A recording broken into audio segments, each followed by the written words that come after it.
for speaking and asking questions to members of the committee. We operate pretty loosey-goosey. It helps to use the raise hand feature, but we don't always do that. But if it starts getting sort of too busy, too many people talking, then we'll want to use the raise hand feature. As time allows, if you're not on the committee and you have some questions, especially like clarifying questions of something that was just discussed, you can raise your hand, and if there's time, then at the chair's discretion, they can take questions or comments from non-MPC members. And we'll go over the agenda here in a minute, but we also do have a public comment period scheduled for 11:30 a.m. So there's, at least, if nothing else, there's that opportunity to make public comment. So let's see. I think with that, maybe I'll turn it over to Mike or Susan. I'm not sure which one of you wants to take the lead here. I suspect that Susan will want to work behind the scenes and take notes and things like that. And Mike is doing most of the presenting today. And for those of you who looked at the agenda, you'll see that we have one person on who is a NOAA staff and obviously won't be here today because the government is still shut down. Thank you, Susan. Yeah, so I guess with that, Mike, I'm happy to turn it over. Oh, one more thing. I see someone started recording the meeting. Thank you very much. The council directed that MPC meetings will be recorded and then made available. We put a link on the meeting page, and so people can go back and view the recording and hear the discussion and that sort of thing. Our intent is to cover a couple of key agenda items today and a few others that are maybe less urgent or topical, but still we'd like to sort of get a lay of the land. And again, we haven't met for a while, so it'd be a good opportunity today to get some updates around the horn, so to speak. All right, well, Mike, with that, I'm happy to turn it over to you. I suggest starting with a round of introductions, and then you could walk through the agenda, highlight agenda changes, and take it from there. How does that sound? Yeah, no, that sounds fine, Carrie. Thanks. And yeah, just for folks who don't know who I am, I'm one of the co-chairs of the MPC. I'm the representative of the Highly Migratory Species Advisory Subpanel. And Carrie, as you noted, it's good to have folks back together. I appreciate that the council put us on their agenda for November. I think that there are a few things coming up. One that, we did want to brief the council on the final programmatic EIS for the aquaculture opportunity areas. Unfortunately, our NIMS lead on that, Celia, is unavailable. So I was voluntold to provide a very stupidly high-level overview of the programmatic EIS, what it does, what it doesn't do, and probably more importantly, from our perspective, what's likely next on that. We also are going to have a brief conversation about BOEM's draft program plan for oil and gas drilling. I think we mentioned this, or this was brought to the council's attention back in June when there was a request for information published out there. There is publication of the initial draft program plan for that is imminent. It was expected that it was going to be put out earlier this month, but it hasn't been yet, thankfully. Just checking the pre-publication version of the Federal Register this morning, it is also not teed up for publication in Monday's Federal Register. So that's good. We'll be brief on that. And then we got a few state updates from California, just a couple updates on things that have been ongoing that we know about. And then I think Susan and or Jessica have some updates from Oregon, and that is our agenda. So that's, if anybody has any questions on that, we can do that before we go into a round of introductions. I think it's pretty self-explanatory. And as Carrie's got on the screen here, we do have a public comment period that's scheduled for 11:30. As he also noted, given the given the informal way these meetings are sort of handled, if there are questions and or comments that arise during the presentations themselves, for non-MPC members, feel free to raise your hands, and depending upon the number of hands that go up, and that we may be able to squeeze in at that point in time. So, Carrie, do you want to run through the introductions, or should I just start calling on people? Or let's just have the MPC members first go through and introduce themselves. Yeah, that's fine. You or me, it's helpful because everyone's tiles are in different orders. It's helpful to call on people. So I defer to you if you want to do that or if you want me to. I'd prefer that you do that so I can get my ducks in a row over here for the slideshow. Sounds good. And before we start, I think I still have, I spelled Celia's name wrong. Yes, you Is did. that right? Yes, I did. I had fixed it in the agenda that's posted. This is just my other copy. So now I've corrected it. All right. Yeah, so let's go through the MPC members. Mike Conroy just introduced, I think, did you introduce yourself? Okay. And then our other co-chair, Susan, go ahead. And then after that, Jessica. Hey, good morning, everybody. Susan Chambers. I'm with the West Coast Seafood Processors Association, but here I am a representative of the Groundfish Advisory Panel. Jessica Watson. I'm with Oregon Department of Fish and Wildlife, representing ODFW on the MPC. I also represent ODFW on the HMSMT and the EWG. Ooh, lots of acronyms. Thank you, Jessica. I'm glad you're back with us. Let's go to Arlene and then Corey Niles. Good morning, Arlene Merrims. I am also with Oregon Department of Fish and Wildlife, the Marine Habitat Project, but I am representing the Habitat Committee on the MPC formally. So that is my role on this committee. Thank you, Corey, and then Kevin. Hey, good morning, Corey Niles, Washington Department of Fish and Wildlife. Thank you. Let's do Kevin and then Megan Waters. Good morning, everyone. Kevin Goddess, California Sport Rep on the Science Advisory Subpanel. Thanks for having me here today. Thank you. And Megan? Good morning, Megan Waters. I am the vice chair of the SAS, but my role here is the conservation representative. I am the board president of the Mid-Sound Fisheries Enhancement Group here in Puget Sound. Thank you, Megan. And we don't have Scott McMullen on, so I think I think I got all the MPC members. If I missed anyone, speak up. Otherwise, I think it would be nice to do a round of introductions for everyone else also. So, see if I can keep track here. Let's start with Casey Olson and followed by Cheryl Flores, please. Go ahead and unmute yourself and introduce yourself.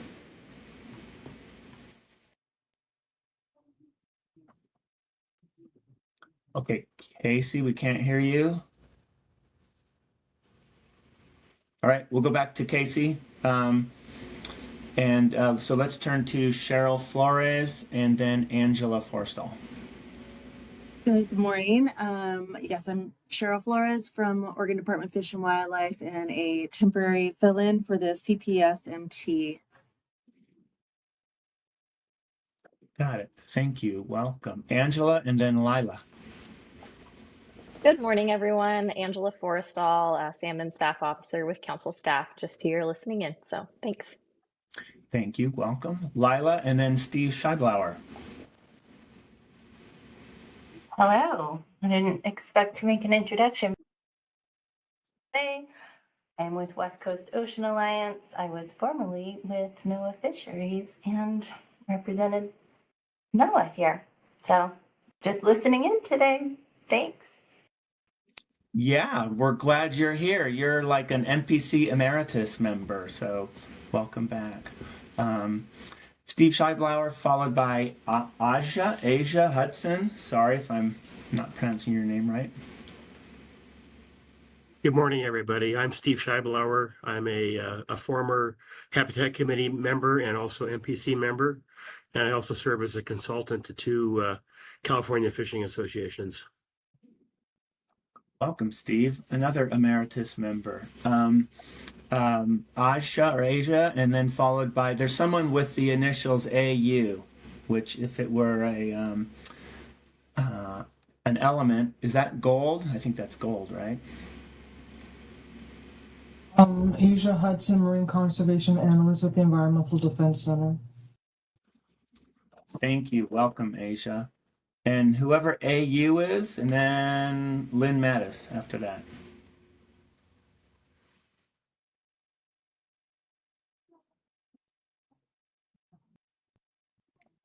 Okay, I'm not sure who that is, so we'll circle back to you. It's that there's just numbers. I don't know if that's a phone number. It ends in 6527. But let's move on. Lynn Mattis, followed by Dave Kishida. Good morning, Lynn Mattis with the Oregon Department of Fish and Wildlife. I will be sitting in the ODFW seat on the council for the Marine Planning Committee agenda item at this meeting. So just kind of listening and learning. Thank you. Thank you, Lynn. Let's do Dave, followed by Kirkland. Yeah, Dave Kishida. I'm the Northern California recreational representative on the GAP. Thank you. Thank you. Kirk, and then Mark Fina. Hey everyone, good morning. Kirkland with California Department of Fish and Wildlife and CPS management team. Excellent. Welcome, Kirk. Mark, followed by Jesse. Mark Fina, I'm coastal pelagic species. Hi, Mark. Jesse, then John Hansen. Morning, everyone. Jesse Waller, council staff. Good morning, Jesse. Okay, John, then Andy Lanier, please. Hey, everybody. West Coast Ocean Alliance, the Regional Ocean Partnership for the West Coast. Also work with Lila, who you heard from earlier. Excited to listen in and maybe provide some public comment later to give you an update on what we're doing out here in the region. Thanks. Excellent. Thanks, John. Andy, then Heather McNair. Yeah, good morning, everyone. My name is Andy Lanier. I'm the Marine Affairs Coordinator with the Oregon Department of Land Conservation and Development. Welcome, Andy. Let's go to Heather and then Antonio. Good morning, everyone. Heather McNair, and I work at the California Coastal Commission, listening in today. Thank you. Thank you. Welcome. And, excuse me, Antonio Tovar. Yeah, this is Antonio Tovar from the North American Marine Alliance. I'm listening only. Thank you. Thank you. Welcome. Okay, let's go back to who did we? Oh, now my tile's all rearranged. There's someone here with that just shows the initials AU, and there's a numbers underneath your name. Are you able to unmute yourself? I think I just sent a request to unmute if you're able to, or you can write a chat. And there was one other name I missed. Who was, or who wasn't responding? Was it? I could jump in. Good morning. My name's Nate Irwin, and I'm here representing Santa Barbara Channel Keeper and just listening in.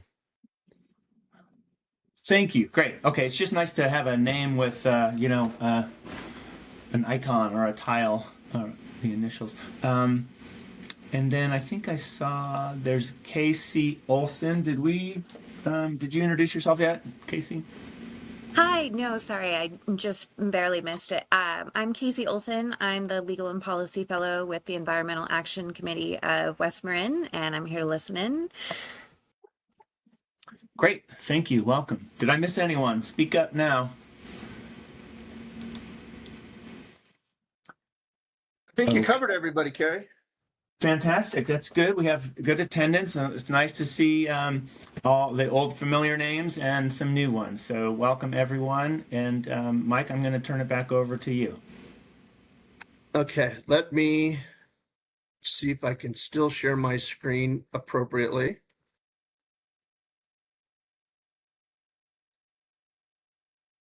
I'm assuming that you see a PowerPoint presentation in slideshow mode and nothing else. We do, and there's a vote with a person in that.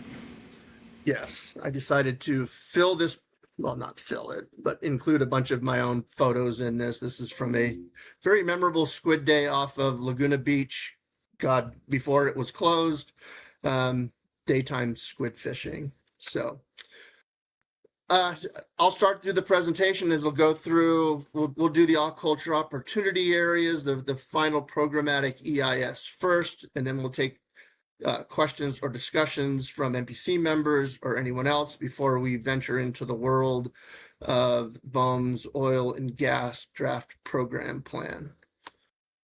So on September 19th, it fell during the last council meeting, NOAA published the final programmatic EIS identifying the 10 aquaculture opportunity areas in federal waters off of the Southern California Bight. These 10 discrete locations are shown on the screen here, which I'm hoping you can see. 8 of them off Ventura and Santa Barbara, and 2 others that are within Santa Monica Bay. And I'm going to throw a link into the chat that'll take folks to that. If I can do 4 things at once. Oh, apparently I can't. Well, once I'm done, I'll throw a bunch of links into the chat for folks that, well, maybe I can stand by. Sorry. And we can help you with that too. You want links There we to go. the. I figured it out. So. Bravo. Okay, I got it figured out. So as you remember, the Habitat Committee and the Marine Planning Committee did draft a council comment letter to submit on the draft programmatic EIS, and this was transmitted to NOAA around February 24th. Link for that is incoming. Appendix 6, which of the draft programmatic EIS, which starts on page 420 of the document itself, provides NOAA's responses to all of the public comments received. And I'll briefly mention some of the responses to the council's comments as we move further down in our presentation. So I just want to provide a disclaimer here that while we surely would have benefited from Celia's participation, we all know that she is unable to do so. As such, if you are hoping for some inside information or detailed analysis of the document, you may be somewhat disappointed. Having said that, I will summarize a few of the key points about what the programmatic EIS authorizes, probably maybe more importantly, what it doesn't authorize, and then the alternative that NOAA chose on this. So this programmatic EIS provides a programmatic level NEPA assessment of the potential impacts on the human environment associated with the proposed identification of an aquaculture opportunity area, or AOAs, in federal waters off the coast of Southern California. And while this PEIS analyzes some potential impacts of siting aquaculture facilities within those AOAs, it does not propose any avoidance, minimization, mitigation, or monitoring measures for siting of those facilities. Oops. So as noted, future proposed aquaculture projects may tier from this programmatic EIS if the lead agency, and we'll also have more conversation on that in a bit, determines that the programmatic EIS is appropriate for its needs. Siting considerations within an AOA may require additional analysis to determine the suitability for specific types of aquaculture and or cultivation approaches, and to determine any mitigation measures.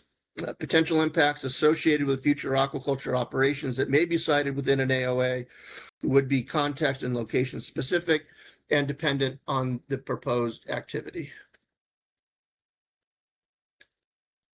So NOAA chose alternative 4B, which would allow shellfish, macroalgae, finfish, or multi-species aquaculture that at best meets the directives of May's May 2020's executive order strengthening U.S. seafood and the purpose and need of the proposed action. There is a decision document that was published on this, and that's going to be thrown into the link as well as soon as I can remember how to do that.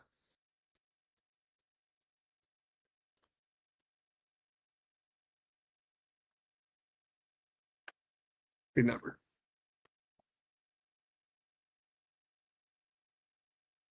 Some of the items that were included in the council's comment letter covered topics that were deemed by NOAA to be outside the scope of the programmatic EIS. Examples of those would be broodstock sourcing, natural disasters, and force majeure events.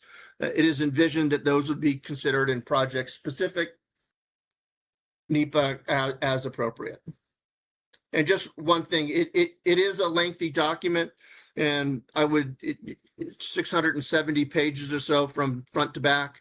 I would call folks' attention to table ES1 within the document. It's on pages 16 through 42 of the PDF file, and it provides it's entitled Summary and Comparison of Potential Impacts Among Alternatives.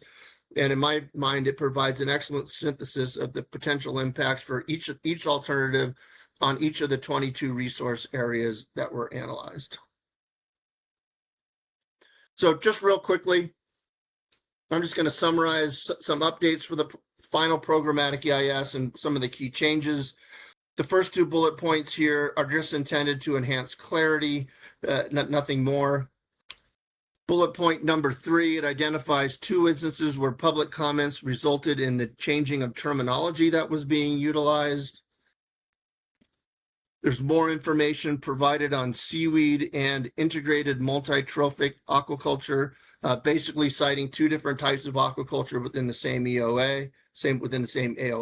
Sorry.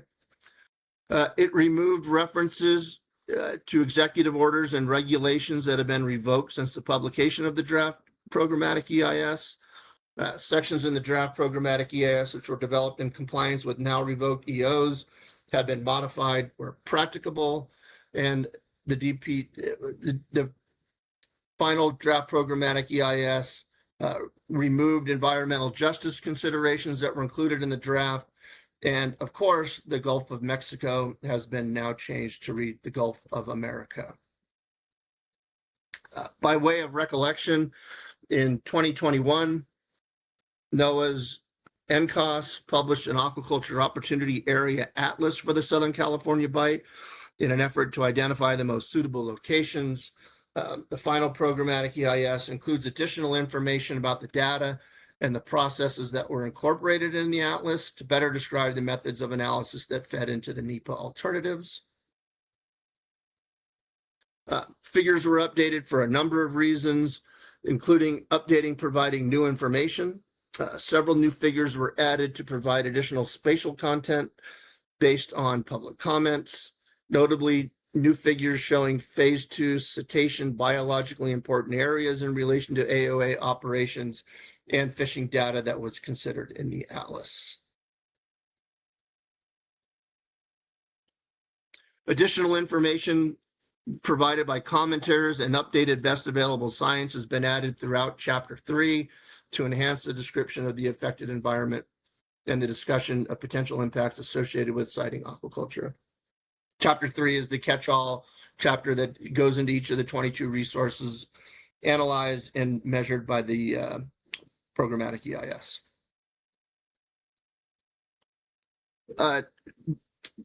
This bullet was significantly revised based on public comment to improve clarity and to remove unnecessary details.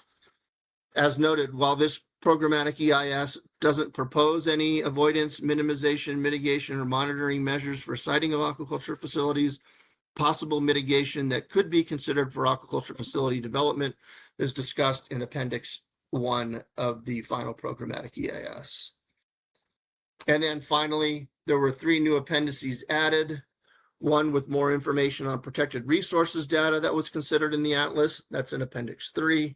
One with an index and summary of public comments received in NOAA fisheries responses. That's Appendix 6. And one with the full text of all public comments received. That's Appendix 7. The draft programmatic EIS had a appendix 3 that was the glossary, and that was removed. So that's what's looking at in terms of what changed. Now, more importantly, from our perspective, is what's next. The next step would be for actual projects to be proposed.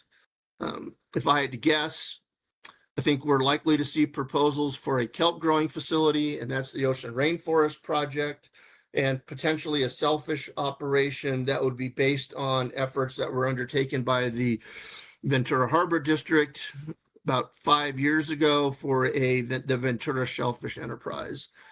It is also not outside the realm of possibility that one or more could be proposed before the March council meeting. So I did want to spend a little bit of time and talk about the Ocean Rainforest Project. For those of you who are unfamiliar, they had a small pilot project off the coast of Santa Barbara, and in December of last year applied for a permit through the Army Corps to operate a commercial scale kelp aquaculture project within one of the AOAs. And I'll throw the link in the chat to the Army Corps, to their Army Corps application. As noted, Ventura Shellfish Enterprise is a multi-party initiative to permit 20 10-acre plots for growing Mediterranean mussels via submerged longlines. In April of 2021, the Ventura Port District announced its plan to withdraw its permit application with the Army Corps and the California Coastal Commission. And as I noted, it would not be a surprise if the Ventura Shellfish Enterprise, or a collective that includes Ventura Shellfish Enterprise, submits a proposal bringing back that effort. In terms of who is involved in this process, this is where it gets a bit confusing and where we surely would have benefited from Celia's presence and expertise. The table below identifies the federal and state agencies likely to be involved in permitting any activities within the AOAs. It is expected that the Army Corps will be the lead federal agency and the Coastal Commission will be the lead state agency. I think this will surely be made more clear if and or when projects are proposed. I do want to note that in June of this year, NOAA published a guide to leasing, permitting, and authorizing commercial aquaculture operations off the California coast. Assuming I can do this, I'm going to copy this link as well and put it into the chat.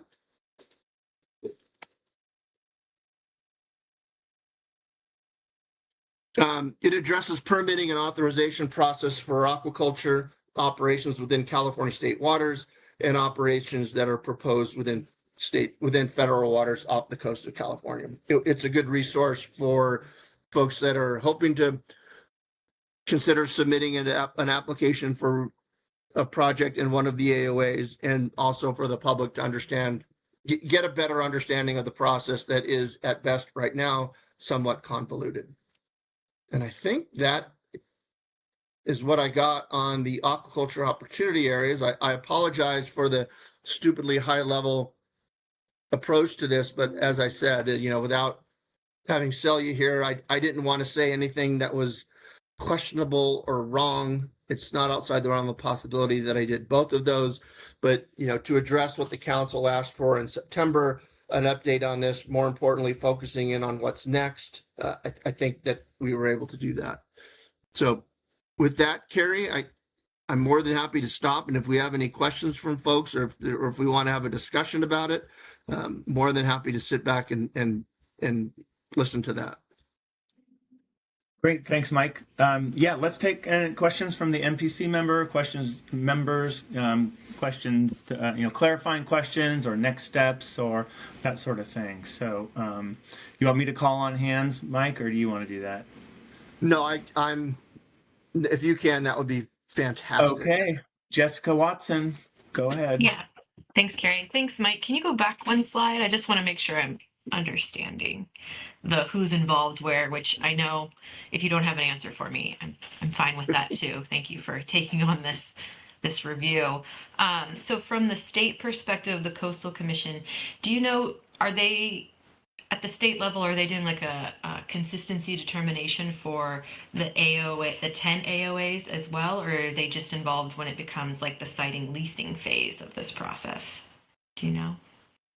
I'm hoping that I'll see potentially somebody from the Coastal Commission come off mute Yeah, and I maybe can do answer that, Mike. But thanks, Heather. Yeah, great question.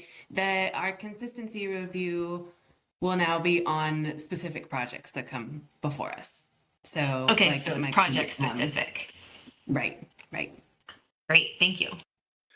And Heather, a follow-up with the consistency determination that was prepared for the Catalina Sea Ranch project, God, it must have been 10 years ago now, represent sort of a model of how the Coastal Commission might approach these, or are things sufficiently different now that that wouldn't be a value resource?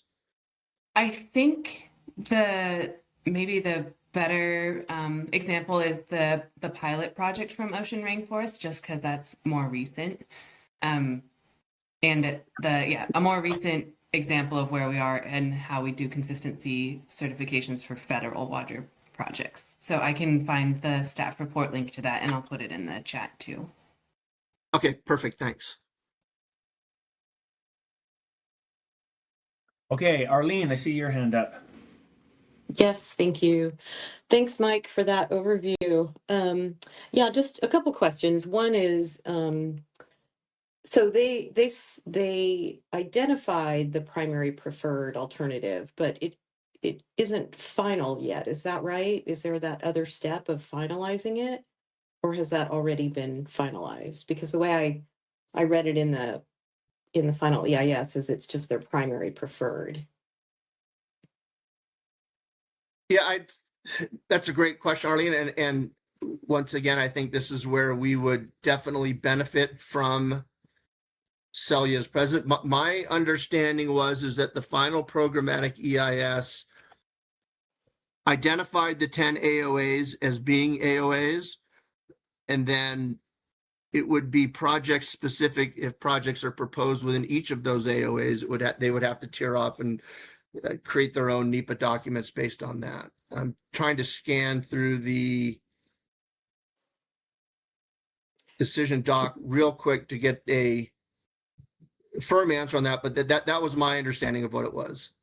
Okay, so it's final action then on the final selection of the primary preferred alternative out of those four, and sub alternatives. Yes, I believe so. They chose alternative 4B, which, as I mentioned, is the ability to perform aquaculture operations on shellfish, finfish, and kelps. It's the all inclusive. Correct. It's the most inclusive alternative of all of them. It allows all of the different aquaculture types and also both of those regions. So it encompasses everything that the other alternatives were only parts of, right? So it's the full thing. Correct. The full suite. That is true. And then, okay, yeah, it's just maybe just a process step that has to happen still to finalize that. I wasn't clear about that. And then my other question is that table that you showed about who is the lead, the federal lead, was that a table that came from the document so that we're sure that it's the Corps of Engineers that's the federal lead, or was that just an assumption? That is a great question. That was from my read of the document itself. There was a section that describes permitting processes, and my recollection is that the document itself opines that the Army Corps would be the lead agencies in DIMSs, as they like to do. And I think they qualify it by saying in most situations. So my guess is that the Army Corps would be generally be the lead agency unless it wasn't. Okay. Great, thank you.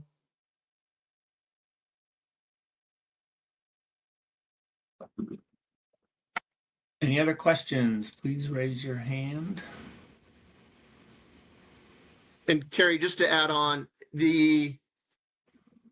I think the rules have changed with regard to publishing records of decision and any waiting periods. And I don't know how specifically that applies to NIMS, but whether or not this is final yet, a final action that a project can be proposed on, that I don't know the answer to. Got it. Yeah, it would be helpful to have Celia here. Arlene, I think your hand is still up. If you have another comment, then you can leave it up. But I also suspect that this is a programmatic EIS. So, so any individual proposals, project proposals, would, generally speaking, have to develop their own individual EIS or a NEPA document, a NEPA process of some sort. So maybe that's the devil of the details, is that while this is a final action and it's a final EIS and it's done, the fact that it's programmatic means that there will be further, more detailed evaluation when at a project specific level. Yeah, and the document's very clear on that any future proposed projects would have to go through their own NEPA analysis, whether that's an EIS or an EA. I think that's within the discretion of the permitting agency, which, as noted, is likely to be the Army Corps of Engineers. But we'll see when a project is proposed. Yeah. I see a hand up from AU. I forget what your name was, but time-wise, if it's okay with I'm you, sorry. Mike. I need to change my my handle there. I'm sorry about that. Yeah, Nate Irwin with Santa Barbara Channel Keeper. Just for clarity's sake, the Ocean Rainforest project that they're proposing, and they have the Army Corps permit that's still pending. To your understanding, would that be considered, the first AOA in Santa Barbara Channel? Because it was before this, their permit went in, or their application went in before this document was quote unquote finalized. We're not sure if it is finalized, but just curious to your understanding, would this be considered the first AOA that would be developed? Or, from conversations with Ocean Rainforest that we've had, their description was this is a suitable place for them to propose their 2,000-acre project, yet they weren't going through the AOA process. So I'm just curious if that has changed, or what you all know about that. Yeah, no, that's a great question. The Army Corps application, which I threw a link into the chat, it specifically references one of the AOAs that at the time was still a proposed AOA. So I think this would be the first aquaculture project that would be proposed to be located in one of the 10 AOAs. My guess is that they submitted the permit application to the Army Corps to get the ball rolling in advance of the programmatic EIS being finalized, just so that they wouldn't have to submit it afterwards, sort of, being somewhat strategic in how they approach this. And as you noted, that application with the Army Corps is still pending, and I haven't seen any further action on that since the public comment period on that, I think, closed in January?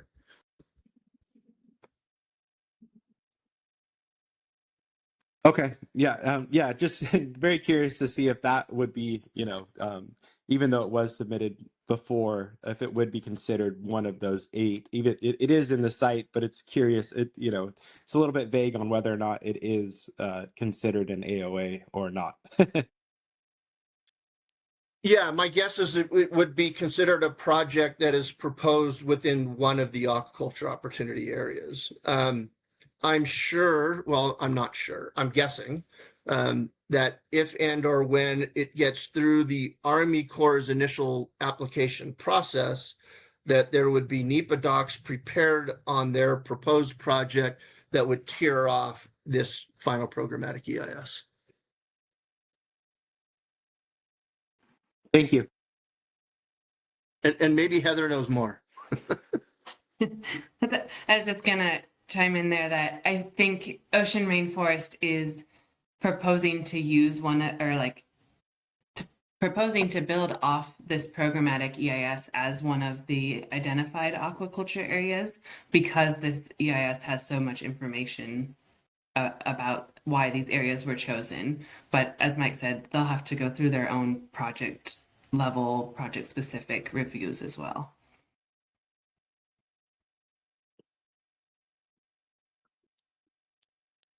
Thank you, Heather. And Nate, if your hand is still up, so you can put it down unless you have something else to add. Thank you. Any other questions? Susan's hand was up for a minute, but maybe your question got answered. It did. I just wanted to note that Heather put a link to the Ocean Rainforest Project in the chat, but and then she answered the question. So all good. Thanks, Carrie. Thank you.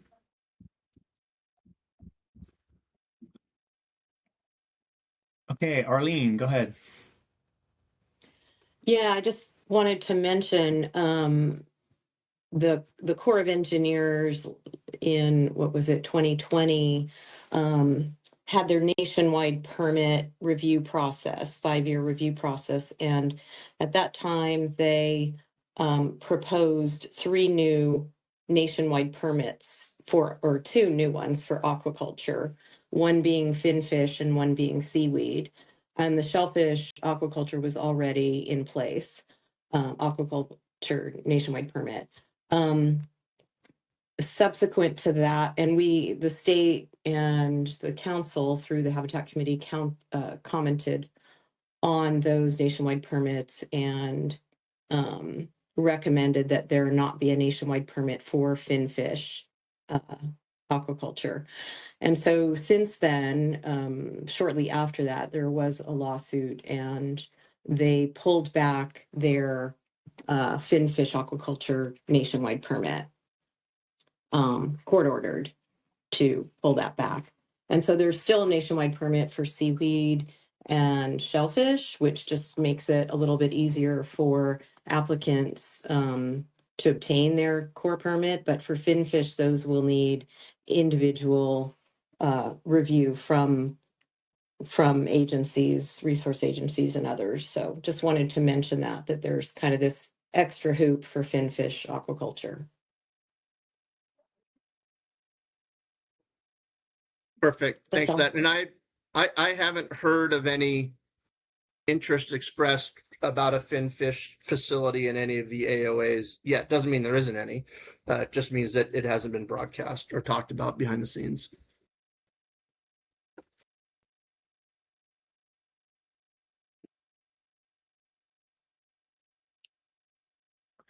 Okay, any other questions for Mike? We still have some time for this agenda item, so if you want to have discussion about where to go from here, we could do that if people are ready, or we can circle back later during the agenda item E. Yeah, thanks for teeing that up, Carrie.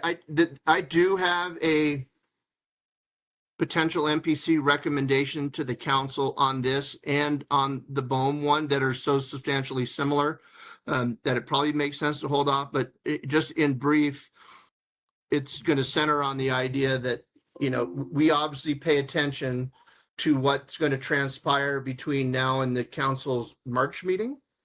And if there is a project that is proposed and a comment period that opens, you know, kind of task the Habitat Committee in collaboration with the Marine Planning Committee to work on a potential comment letter. And then depending upon whether or not the comment period overlaps with the March council meeting, either go through the QR process or bring an outline or a draft document to the council's March meeting, depending upon when the project application is submitted in the comment period, and go from there. Thanks, Mike. Okay, Jessica's hand was up, but it's down, so you might have. Now it's back up. Oh, no, that's Corey. Corey, go ahead. Yeah, thanks, Carrie and Mike. Happy to wait for the discussion, but just so I don't forget and maybe get others thinking about it, to try to articulate, do we want to say, like, in the past, we've kind of contrasted the approach NOAA took here with environmental impact analysis versus what BOEM did for offshore wind lease areas. So just maybe pointing back to statements we made in the past about that, or reflecting on how how we think this programmatic look turned out. Might be something nice to loop back on from what we said in the past. Yeah, Corey, I thought about doing that. I think me talking here, the approach that NIMS took in preparing this document is more aligned with what I would have thought would have been nice to have seen from BOEM and their efforts. But that's just me thinking, and I might have a jaded perspective on that.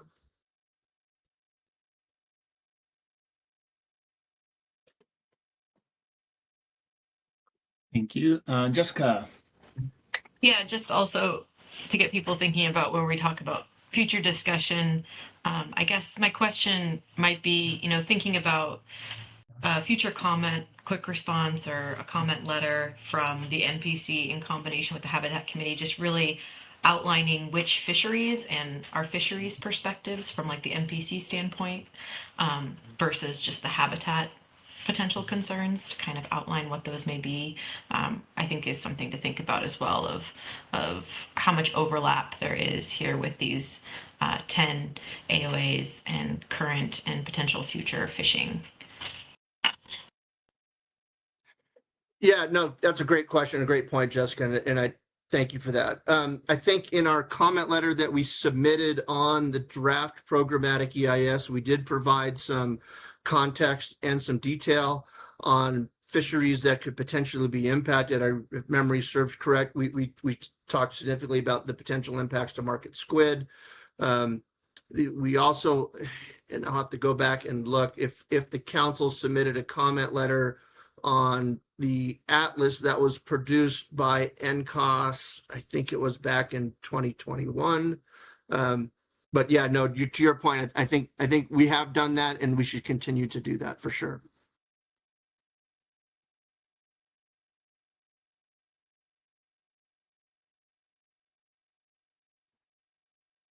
Thank you. Any other questions? We do have a little bit of time, so if there are people who are not on the MPC, you could ask clarifying questions or make a comment.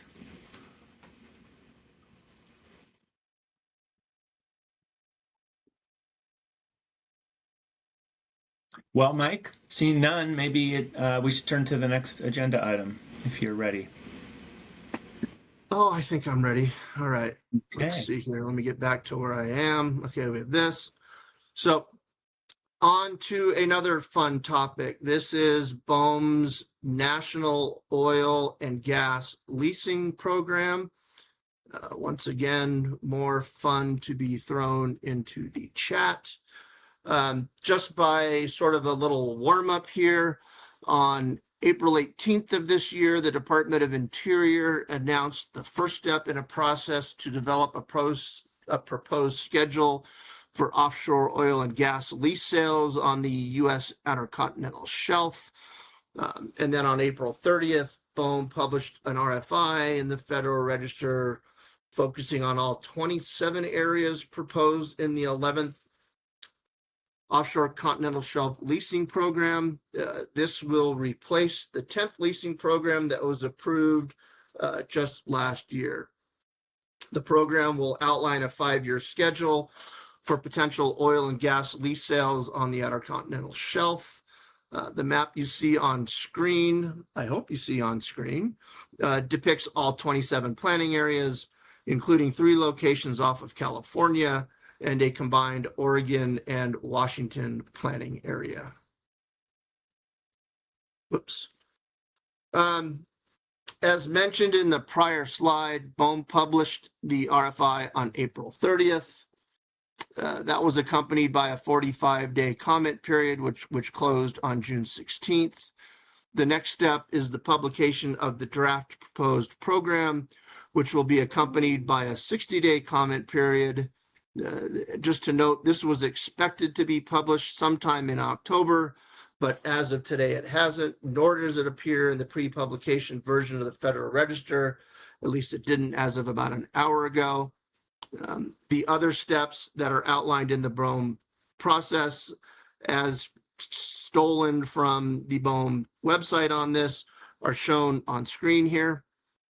I will note that there have been news stories published recently referencing leaked documents, reporting plans to open federal waters in the Atlantic and the Pacific Oceans to offshore drilling, and then another identified Central and Southern California as being targeted for lease sales as early as 2027. And I think I'm going to throw another link in the chat here. And that's what I have on that. It's stupidly high level. We don't have anything to look at on this yet. Before we jump into state updates, I also wanted to provide an update that the final version of the National Academy's study or report that's assessing potential impacts from offshore renewable energy development in waters off the West Coast on marine traffic and tribal, commercial, and recreational fisheries will be sent out for review sometime in early November. Myself, Steve Johnner, and Michelle Conrad were all part of the committee that drafted the study report. I believe it's expected to be published in early 2026, and it's not outside the realm of possibility that the National Academies will want to brief the council on the document in either March or April. I think from my perspective, it was a lengthy effort that included a wide range of expertise. It wasn't always pretty, but I think the three of us, myself, Steve, and Michelle, tried to ensure that the study report was both fair and neutral. So that's my brief overview on the BOEM draft program plan and an update on the NAS study, and happy to try to maybe answer any questions, or if folks have any thoughts that they want to share, by all means. Once again, I think the recommendation that I would propose that we have in our report out to the council is, obviously, we keep track of the draft program plans publication, and depending upon when it is published and when that comment period extends to, tee up the Habitat Committee along with the Marine Planning Committee to develop a comment letter on the council's behalf in response to that draft program plan. Thanks, Mike. I'm glad you mentioned that. I just messaged Arlene. This will be discussed by the Habitat Committee also at their next meeting, which is Monday, November 10th. And purely selfishly, I hope that the draft program plan is published by them so we can get their eyes on it. Arlene, your hand's up. Oh, I was just going to say, yeah, the Habitat Committee did include an update on this in our September report to the council. And so I don't know if you want to report on it again, if nothing has changed since September, but just wanted to let you know that it was reported.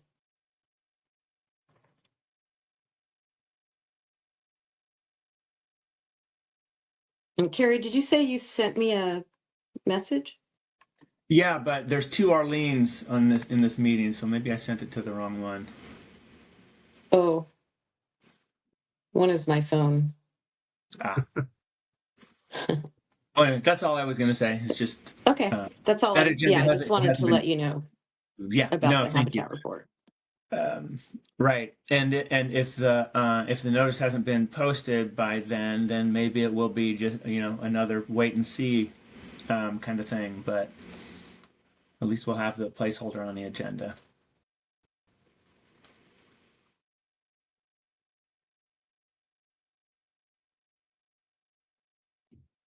Other questions, comments from MPC members or anyone else?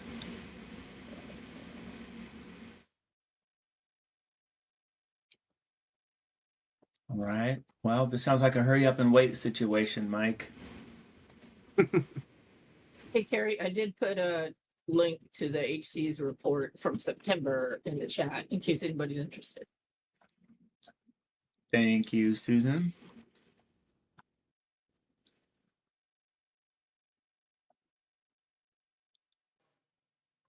And hey, Carrie, if I could just add, in our report, we included the links to the 3 coastal state letters, responses to the executive order. So if,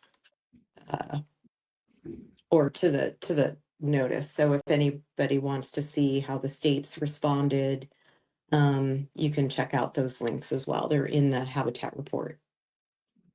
That's right. Thank you for that. Susan, go ahead. Thanks, Carrie. Thanks for that, Arlene. I just want to mention here that the Ocean Policy Advisory Council met 2 days ago, and we agreed to send a letter to our governor, Tina Kotek, on supporting her signing on to a regional letter from Washington, Oregon, and California opposing offshore oil and gas drilling, or if there is no regional letter, sending her own response to oppose any offshore oil and gas leasing. I can take more questions about that in the state updates, but appreciate those links in that letter. We might be able to refer to those in our OPAC letter too. I don't know. It's still, we need to OPAC needs to sort that out, but appreciate you mentioning that, Arlene. So thank you.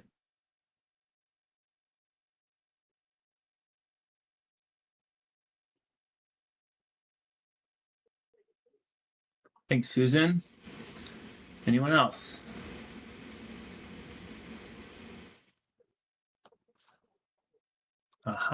Jessica, go ahead. Yeah, if we're talking about kind of like where we see this MPC report going, I think more of a focus on the AOA summary and kind of next steps there that we might see, and then also just the reminder and thanks to the Habitat Committee for putting together such a good report with all of those links. So I think that seems pretty straightforward in my opinion and would be supportive of kind of moving in that direction.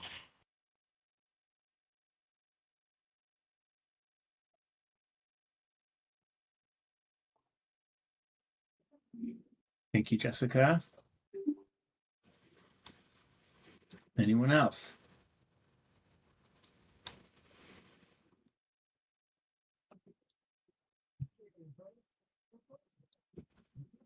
All right, Mr. Co-Chair, we are ahead of schedule by 45 minutes. Good for us. The next agenda item is the state and tribal updates as needed. I know there are some state updates. I think Steve is not on the call today, so there might not be a tribal update. But what about taking a break here since we are so far ahead of time and we didn't have a break scheduled. It was just going to be sort of as appropriate. So you want to take like a 10 or 15 minute break right now? What do you think? We could do that. Because I think Heather may have some thoughts on on at least one of the California state updates. Heather, can you hang out another 10, 15 minutes? Yep, I can. Can hang out till then. Okay, perfect. Then that works, Carrie. Okay, cool. Then we can start with California if that would make it easier for you guys. All right. Well, let's go 10:47. We'll reconvene. 10:40. Yeah, 10:47. Let's do that. See you in a few. Okay, I'll update. I'll create a slide that says that. I got it covered. Perfect. Thank you.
it's been kind of quiet in Washington. You know, people are talking, and I think, you know, in the next 6 months or so, we'll be hearing more about developments with, you know, WCOA and some other things. But for now, I guess we had a WCMAC meeting October 1st. It was our last one.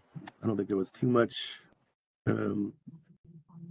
of super interest to this committee there, although the one focus was on economic resilience, which, you know, was echoing what Susan was updating us on from Oregon.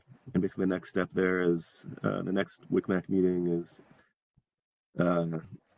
December 3rd, and I can put the link into the chat, but some people will be coming back with a one pager on options for forming a subcommittee of the WCMAC to look at economic resilience, which has kind of been a topic for a long time and pretty expansive, ranging from, you know, housing affordability and availability on the coast to, you know, the importance of traditional industries like commercial and recreational fishing.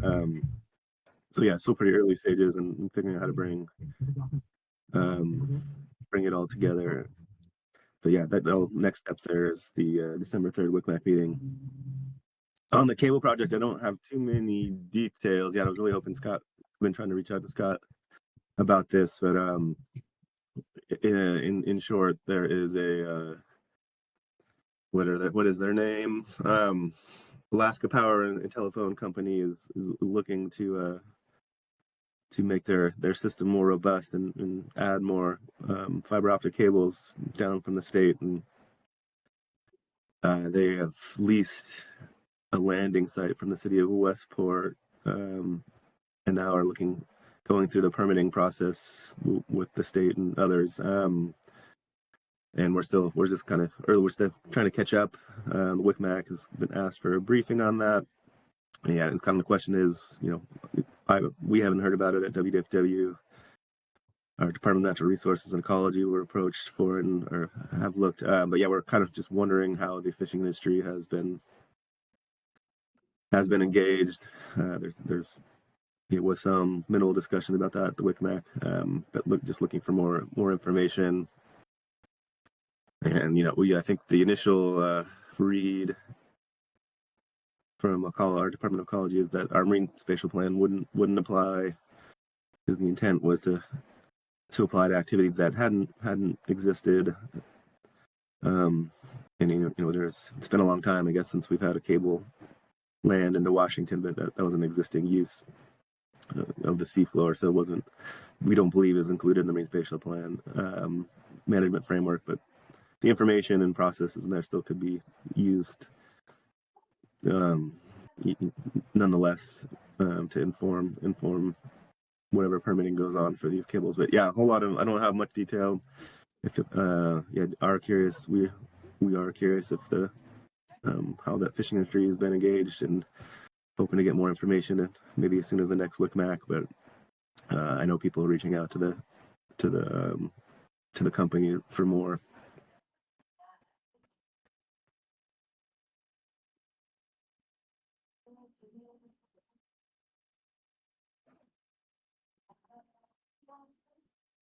Thanks for that, Corey. Thank you. Anyone have any questions for Corey on any of the things he highlighted? Or comments or concerns or anything?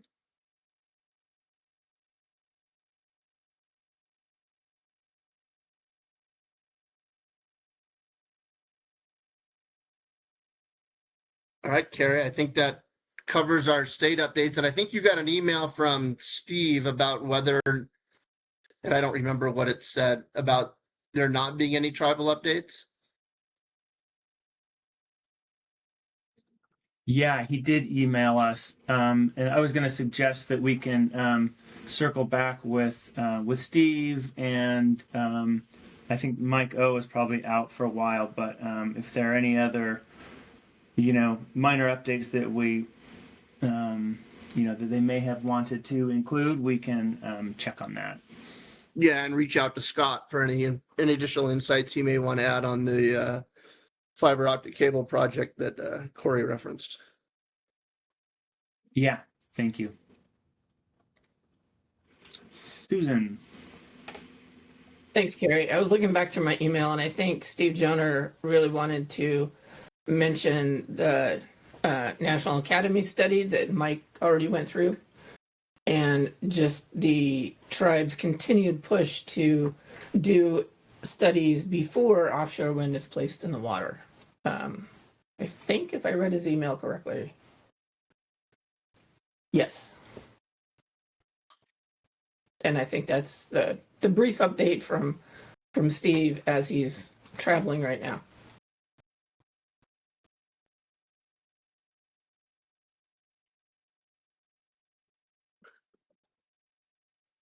Yeah, thanks. So, do you see any reason why we couldn't put in, a sentence or two along those lines? Nope, I can do that. Super. Yeah, I think we can do that pretty easily. Yep. All right. Any other questions on the state or tribal updates? I think we can open it to non-MPC members also.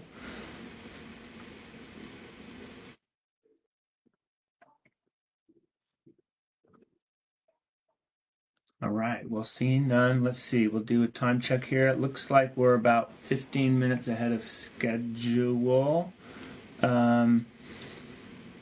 So unless Susan or Mike, you have some other ideas, I think we can go to public comment now and then go into MPC discussion. How's that sound? I think that's good. Carrie, do you want me to briefly, I don't know if the public would benefit from knowing kind of the initial thought process and what our recommendations to the council may be? Should I just, I think I alluded to them during both the BOEM part of the presentation and then the AOA part of the presentation, but I'm fine holding off on that till after public comment. But basically it's that, both the Habitat Committee and the MPC be at the ready to respond if either there's a project proposed in an AOA or if the draft program plan is published at some point before the March meeting.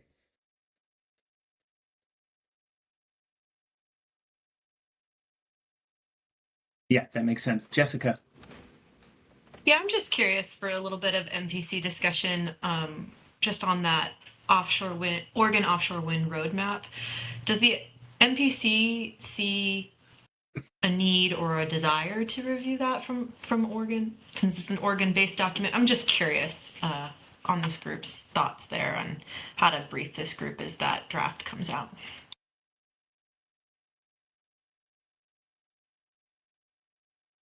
Well, we have responded to what I think the AB 525 draft strategic plan. I mean, the council has weighed in on state specific actions as it relates to offshore wind. I will be 100% transparent and say that I haven't been following the roadmap very much. I've relied on both you and Susan. But if you guys think that it would be beneficial and it would be helpful to DLCD for us to suggest that the council weigh in, I have zero problem in doing that.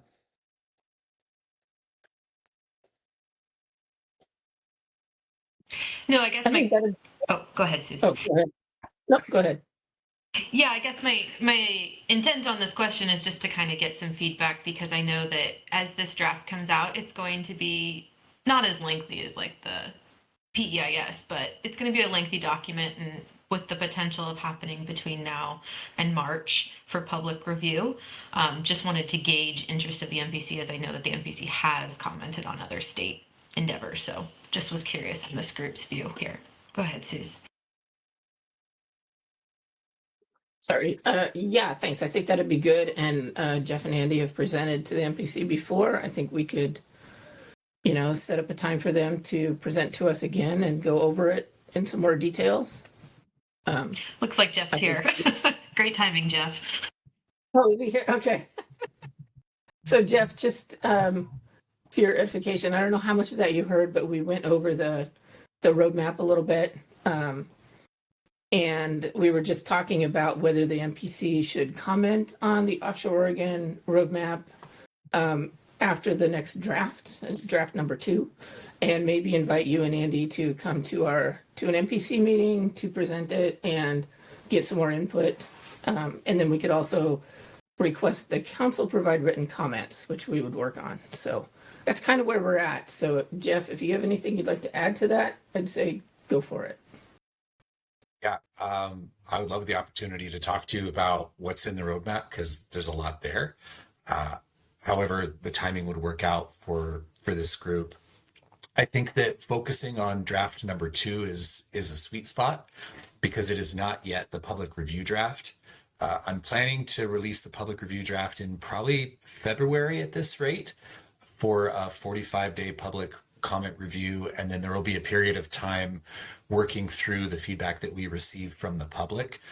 So really, any feedback along the way is an opportunity to meaningfully shape what's in the roadmap. But if you want to have the discussion before it goes public, I'm happy to accommodate that, between now and I'll say January would be ideal. But the second draft, I'm aiming to have it out by November 10th for our roundtable, and we post it on our website when I do that. So that'll be coming along shortly. Perfect. Thank you, Jeff. Mm-hmm. So I guess I'd look to Jessica and Mike and Carrie about, whether we can have an overwinter brief MPC meeting or what to talk about, after the draft number 2 is out, or what you guys think is best. Thanks, Susan. I was just looking back through at our last report at the March meeting, and this is something that we're following. There was talk of having a roundtable or an evening session or something like that, and then the council had the Marine Planning Committee sort of pull back on our activities. Recall that we used to have a standing meeting before every council meeting except the April one, but then they changed the approach with the change of administration, and also obviously the offshore wind sort of halt, for lack of a better word. And then also the council has just been very conscious of being efficient and sort of targeting only, having advisory bodies meet, whether in person or online. Sorry, I'm not doing a very good job of explaining this, but basically raising the bar. And so they said, all right, look, there are costs to this, personnel costs, and with the slowdown of offshore wind, they asked the MPC to meet only as needed. So I doubt that they would have another meeting, but you got me thinking about the November council meeting, and if the next draft of the roadmap is available. I don't know if that would, Jeff, I don't think you said that it would be posted then. I think that was, correct me if I'm wrong, but that would be more of an internal next draft. The November 10th draft number 2 is going to be posted on our website. Got it. Okay, thank you. It's functionally open for the public comment every time. Ad it. Okay. And then remind me, how long would the comment period be? On draft number 2, we're having a roundtable meeting on November 18th, and I figured I would give our roundtable members another few weeks to provide me written feedback that I would use to generate our public draft. And the public draft is going to be released, I'm going to say February. There's some internal review in my agency. So practically speaking, sometime in the December, early January timeframe would be kind of the cutoff for when I would be able to actually incorporate any feedback you provide into that public review draft. Okay, that is super helpful. Thank you.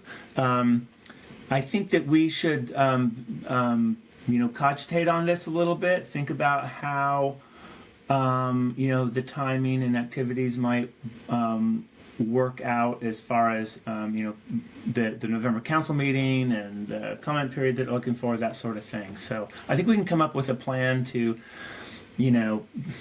either, not to get too far ahead of ourselves, but we could either provide sort of informal feedback on that on the public review draft that draft number 2, and then wait for the the more formal comment period that you said might be more like February, and then tackle it again. There's a couple of different permutations for this, so I guess I suggest, well, we can either talk about it among this committee after we do public comment, or we can go huddle on the side and come up with a proposed plan forward.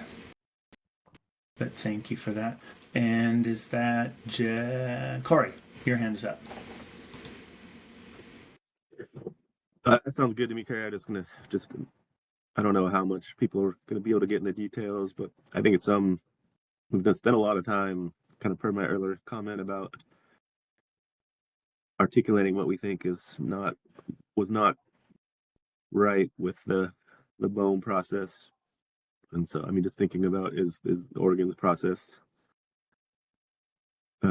the better way to do it? So at least some commentary on that, if people have thoughts, would be. I think we should say things how things might work better, is the thought. I had that same thought, Corey. Okay. Mike. Cool. Yeah, Corey stole one of the things that I was going to make mention of. I think we can do that. I'm if this is published on the 10th of November, we're on the floor on the 16th. I think I'm just trying to think out loud about the ability for folks to do a read on it and prepare something for the council to consider. To me, that seems like a heavy lift. I'm thinking more of when the actual draft document is published in February, and if it's accompanied by I think, Jeff, you said 45-day comment period. That's yep. Yeah, and I believe Carrie and I don't have the meeting schedule in front of me, but I think that would overlap with the March council meeting. I would suggest that our efforts would be better spent waiting for that draft document to come out and then doing what we normally do, right? Depending upon how early in February and how much advance time before the March meeting, either prepare a comment letter for the council's consideration, or the alternative would be, go the outline approach, right? Saying these are the things that we see that would be worthy of the council commenting on. You give us your blessing, and we can go forth and do that. Those are my sort of unthought thoughts.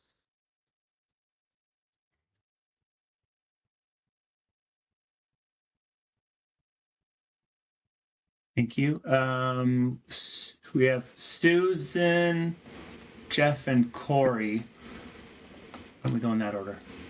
Okay, so I just wanted to note that Jeff put something in the chat as an alternative. If he wanted to host a meeting for the MPC and or council members, just to bring us all up to speed on what is in draft number 2, what changed from draft number 1 or anything in preparation for the public draft coming out in February. That might be an option as well. So Jeff might want to speak more to that.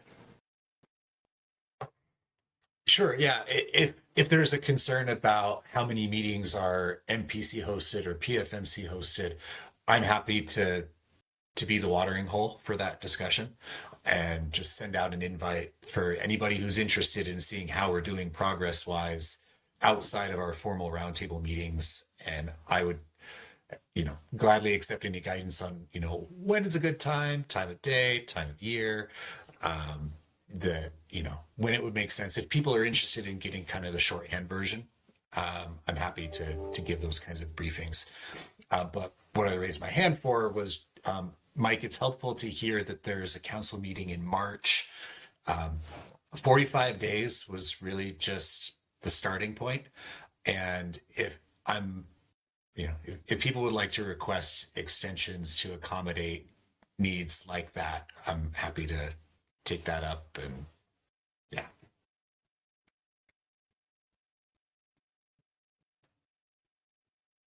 Yeah, Jeff, just looking, it's March 4th through March 9th. So even if it's published February 1st, that's still within that 45-day window. Well, and I just think, you might need some time to jot some things down. So I don't want you to feel super pressed. We're always super pressed, usually of our own device. Yeah. It's that damn Carrie. Yeah, thank you for that. And I think I appreciate Jeff and DLCD giving us and the public and roadmap people so much time and opportunities to provide input. That's been really helpful. And it is so drastically different from the BOEM process that I really appreciate the openness that we've had. So that's been awesome. Thanks.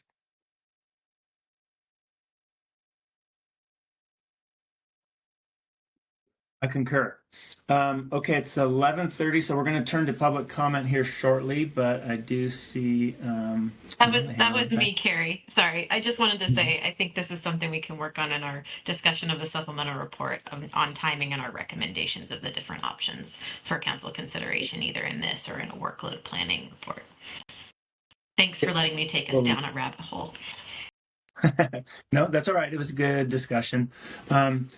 Okay, then what I think we should do now is turn to public comment. This is the time that it was noticed. And so if you are interested, oh, nice. Everyone raise your hand.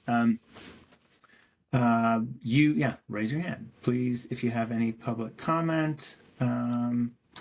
This is for people who are in attendance and are not on the Marine Planning Committee. And I see one hand up. If there's anyone else, go ahead and put your hand up and we'll just take them in order. But why don't we start with John Hanson? Go ahead, John.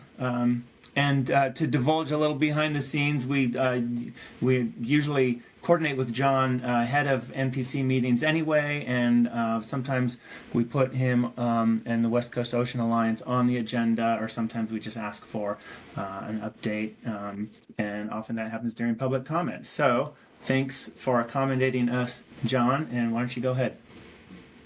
Great, thanks, Carrie. Appreciative of the opportunity just to grab a minute of your time to give a bit of an update on the West Coast Ocean Alliance. I guess just to preface to say, always happy to follow up with anybody that might be interested in catching up more offline. Please reach out. I know we don't have a screen going, but John at westcoastoceanalliance.org is the easiest way to get me. And also, I'm sure, check in with Carrie and happy to make some connections. But as always, I think we want to just make sure we're tracking what the MPC is discussing and the council at large.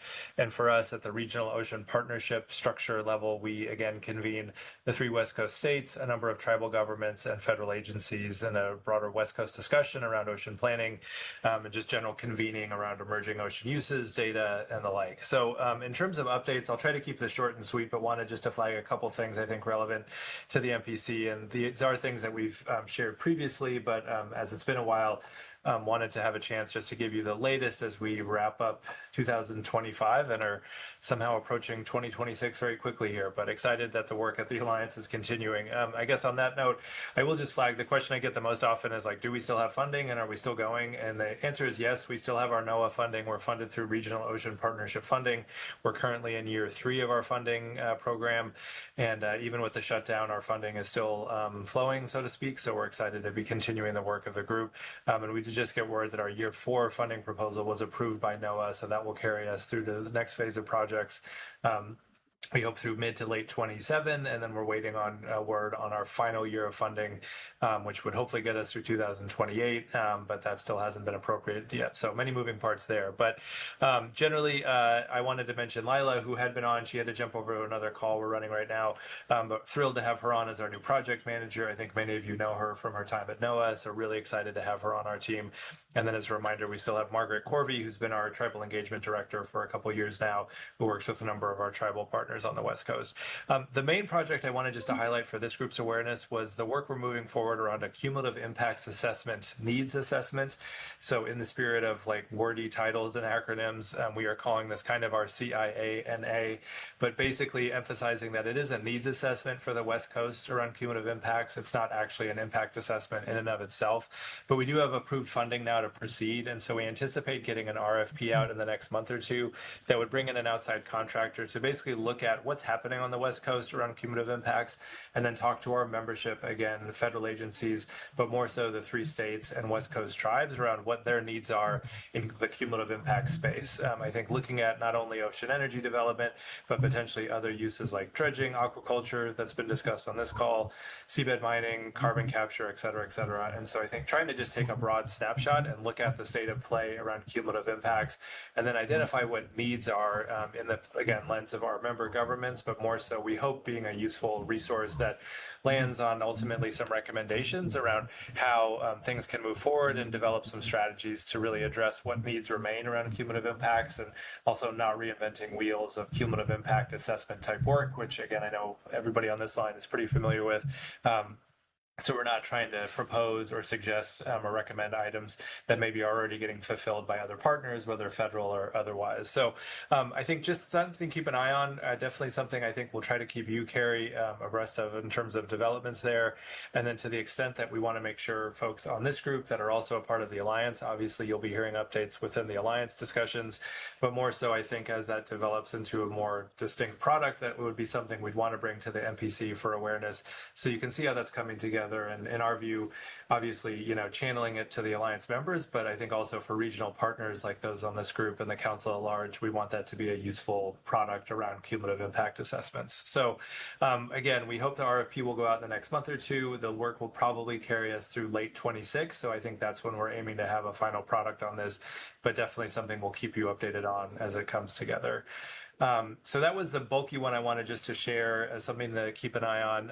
Additional things we're working on, we have a new protocols for the Alliance around membership and decision making. We've spent the last year plus working on that. Not the most exciting topic, but a really key one to bring our partners together. The one flag on that is that I think we are thinking about MOUs with partner groups in the region, and that would potentially include the Council and potentially this committee. Nothing that we're seeing as like too earth-shattering other than trying to clarify the role of different groups and structures. We often get the question like, how do you work with the Council and what are your different roles? And so if there is a use, I know we've talked about it a little bit in the past, of having that be something we could better define the relationship between the Council and the Alliance as an ROP, or Regional Ocean Partnership. We might think about putting that on paper, and again, won't take that anywhere unless there's support from the Council and something that would be useful, but also something we're trying to help, you know, lay the landscape a little bit more clearly for the West Coast as we fit into it. I'll quickly rattle off a few other things. New 5-year strategic plan we hope to have done in spring of next year. We'll lay out goals and priorities, really kind of a refreshed look at like what does the Alliance even do, which is a big question and one we get a lot. So we're hoping to take some really strong inroads into that. We are going to be working with the California Ocean Science Trust and Oregon Ocean Science Trust on the development of a new West Coast Ocean Science Action Agenda. We have approved funding in our budget to support some outreach and engagement with the OST teams to come into sort of sub-regional scales and ask questions around action agenda priorities for science, and then look to their group to develop a larger West Coast action agenda that's broader than just us, but it's something we're excited to be a part of to help roll out kind of where science needs are being defined in the West Coast lens, and potentially be taken then to funders or partners to maybe move some science work forward there. Other than that, we have our new fellowship cohort. We're doing the matching right now, so we hope to have up to 5 fellows starting in December. Some of you might have worked with our previous fellows. We're really thrilled to have another round coming online soon. They'll be hosted with state and tribal governments on the West Coast, supporting the hosts and Alliance priorities. But again, we hope a team of go-getters that will be jumping into some work that may cross paths with you all, either in the Council or in your individual entities. And then lastly, I'll mention we have our West Coast Ocean Health Dashboard continuing to be developed. We have a couple initial indicators that we we think are at a completed phase that are going to roll into a larger dashboard into next year that we hope will have 6 indicators around things like kelp and harmful algal blooms to track status and trends of ocean health around sort of a broader West Coast lens that can be useful for decision makers, policy planners, et cetera, et cetera. So I will stop there. I tried to keep it quick, but thank you, Carrie, again for the time. And again, I'm happy to answer any questions now and also follow up offline. But thank you again for the chance to chime in. Fantastic. Thank you, John. Yeah. Any questions for John? I have a comment and a question, Carrie. John, thanks much. You reminded me of something that I wanted to mention but forgot, and I'm going to throw a link into the chat now. I think it was late in September. The Northeast Fisheries Science Center published a document for comment as their draft regional standards for offshore wind project level monitoring.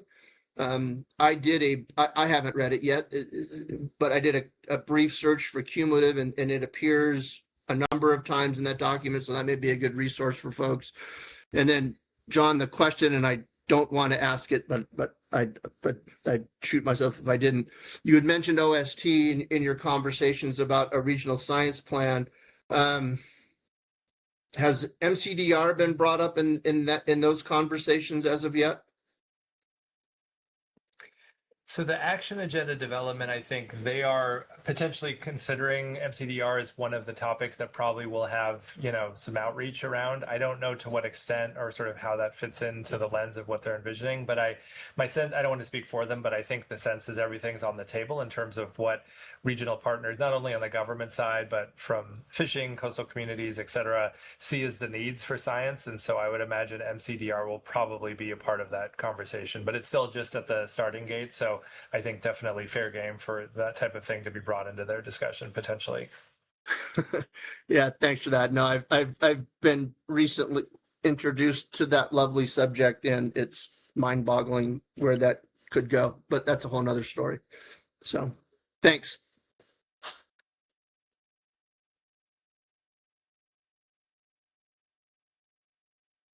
And I'm just putting in the chat for those that might be interested, the link to this West Coast Ocean Science Action Agenda. They put together just an initial website that has some snapshots of sort of where the work is going and some of their partners. So that might be a helpful starting point. But again, it's just getting underway now.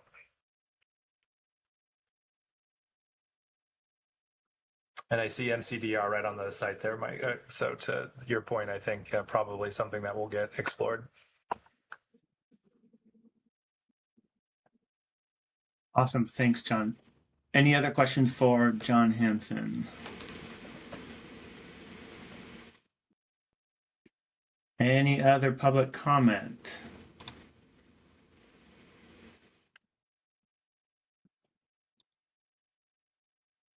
John, I'll put your hand down for you. Antonio, your hand is up. Why don't you go ahead? Yeah, I just want to have the opportunity to thank this openness to have the public come and hear the discussion. This is very important for fisher folk and also farmers, aquaculture farmers in your region. So just want to thank you and recognize the work that you are doing.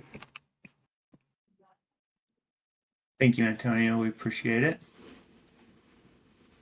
Yeah, this committee's job is to keep the council aware of activities that will affect fishing, coastal communities, navigation, mostly from the fisheries perspective. And a lot of the time, we tag team with the Habitat Committee and develop comment letters together to address both those different categories of issues. So we appreciate your voice of support. Any other comments, questions?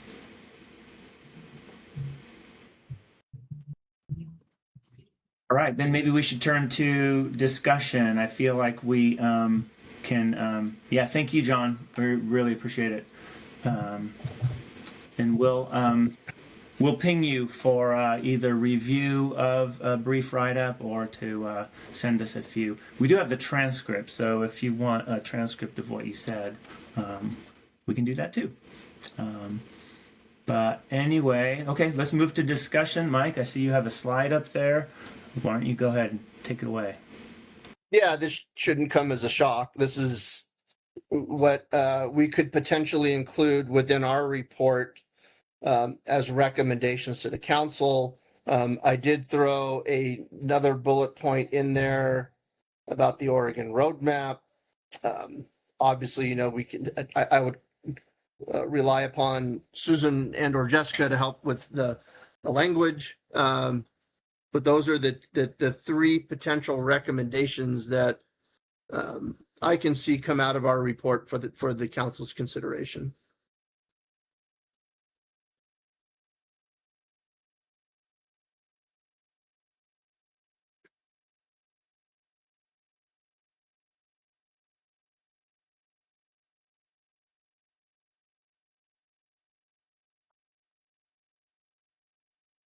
Silence is acceptance. Well, sort of. I was pondering the last one, the Oregon roadmap, which we were batting around some, different ways we might be able to get involved in that. There's the draft 2 report that Jeff said is coming out fairly soon, and he offered informal opportunity to set up a meeting with the MPC members. I'm open to ideas, but then the main more formal comment opportunity would be in the new year. So we definitely want to have that on our radar screens. But and I see your hand up, Jessica. But let me just read through this one more time. Yeah, I mean, we can certainly tee that up, I think, for council consideration, either as a sort of informal opportunity to have a discussion or ask the council to direct the MPC to put some comments together in the form of a QR letter. I don't have a strong, leaning one way or the other, but we can put it out there for discussion. And Jessica, go ahead. Yeah, I guess one follow-up question I have, maybe it's more directed at you, Carrie, of just that, there's been a lot of these discussions about workload and capacity of the council, specifically taking up marine planning agenda items. And so just want to be cognizant of that. So it seems like there's a couple of different potential pathways. The first is either council-based online meeting for the MPC and other council members, council ABs to come and hear from Jeff on kind of that draft 2 that he offered up, or a DLCD-led meeting with a similar kind of purpose where feedback during that meeting could potentially be incorporated into that second draft, and then maybe asking the council if the council wishes to participate in the public comment period, which would be that final draft in that February timeframe. But knowing that if that was the case and the overlap of the March meeting is their time on the agenda or the capacity on the March agenda to add a marine planning agenda item. So I just want to be cognizant of that, and maybe here's the process if it's incorporated through council process that the MPC would recommend versus here's the process not outside of the council process, but just without having that agenda time and capacity taken up by council staff. Not sure what your thoughts on that are on that, Carrie, and just your understanding of what the council has capacity to do. Yeah, thanks. Not looking at the council quick reference, I don't know for March, I don't know how crowded that agenda is. I can certainly check. And I think those are two good sort of pathways for moving forward. Another one, I guess I'm going to ask Jeff a question in a sec, but Corey noted earlier, he said, look, this is in line with what we've been saying all along, which is, when BOEM was doing the offshore wind development and leasing and all that stuff, you're going about it the wrong way. And so we really encourage the thoughtful development of the Oregon Offshore Wind Roadmap, and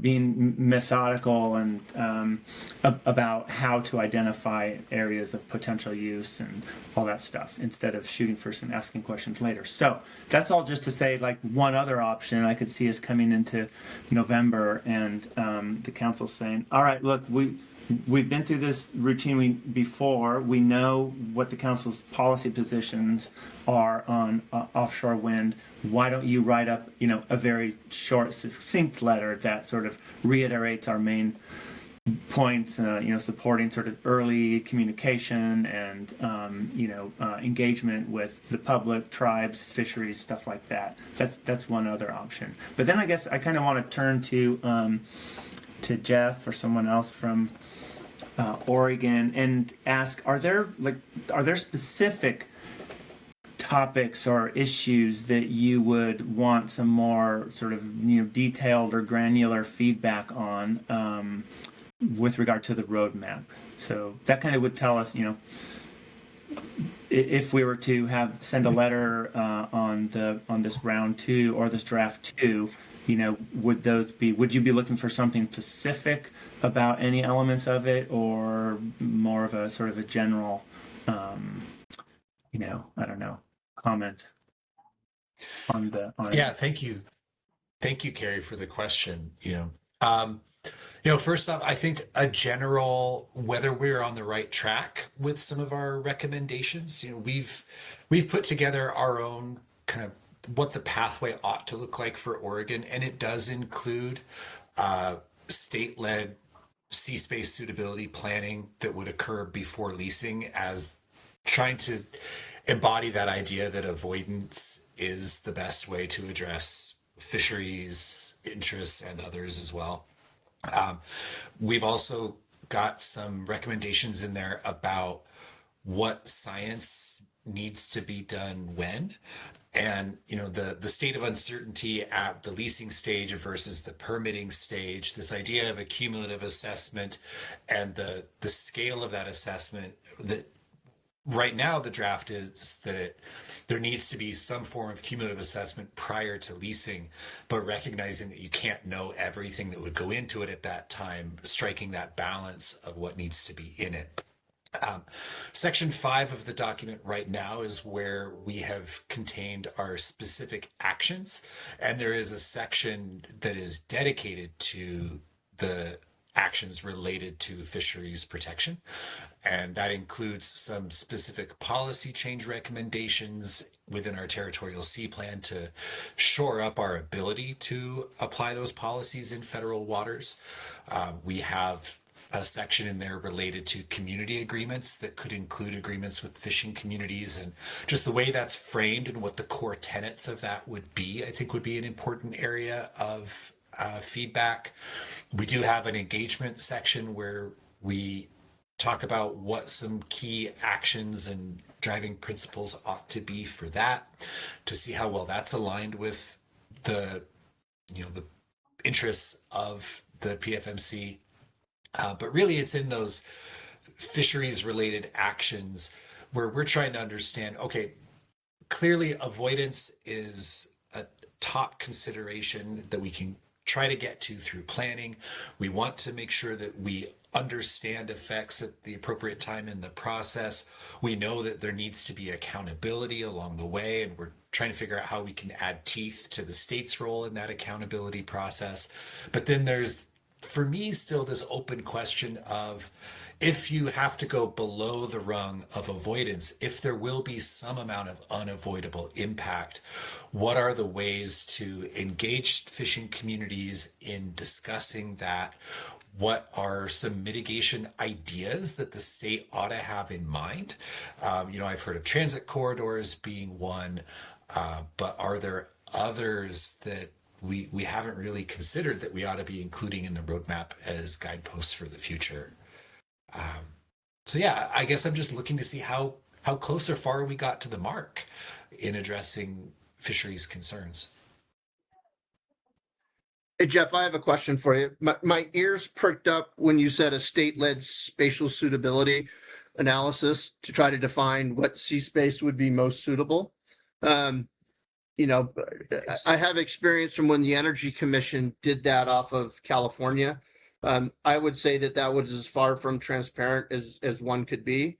When you're discussing this in the report, in the draft roadmap, is it sort of an aspirational thing, or are there going to be, you know, sort of best cases, how that spatial suitability should be done, what the role of the different, you know, stakeholders, for the lack of a better word, would be, and things like that, or is it just sort of, you know, kind of a one sentence thing, is, you know, a state-led spatial suitability analysis to determine where it would be most appropriate? Thank you, Mike, for the question. We had a marine spatial planning working group that helped craft a recommendation that is several paragraphs long that describes the scope of the study, kind of some of the core guideposts around it. I can't remember if we explicitly talk about it being an open process, but that's been my assumption throughout. Our model in Oregon for marine spatial planning comes from our territorial sea plan, where within the territorial sea, we identified different areas based on the resources there and the suitability of marine energy development. We wouldn't exactly replicate that product, but it was through an open process as part of our territorial sea planning.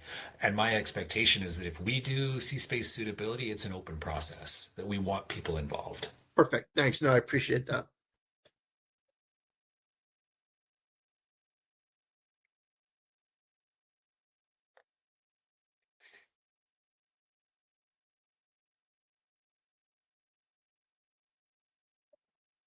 Okay. I think that's.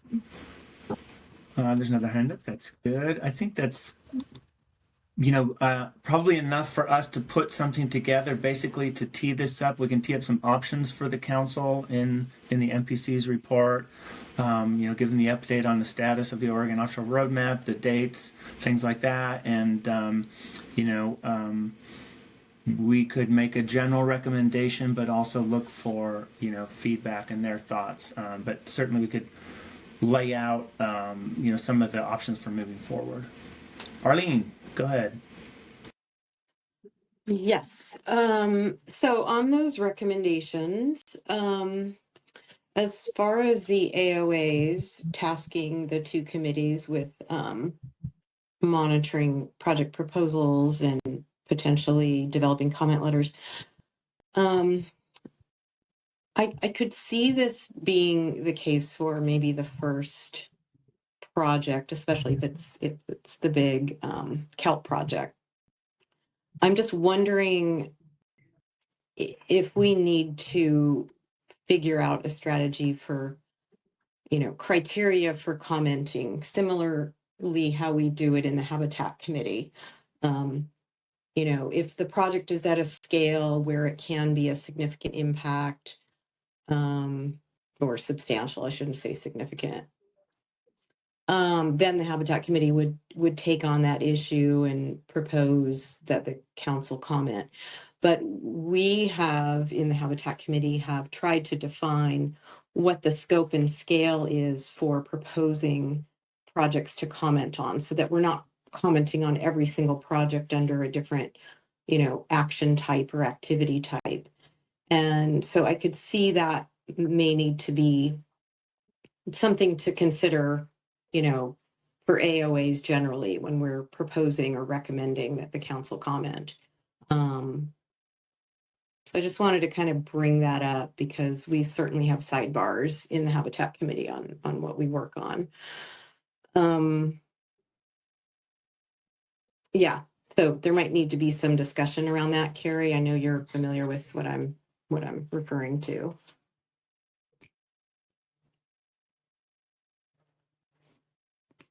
And then for the oil and gas leasing program, I guess the caveat here would be depending on what they, if and what they propose for the Pacific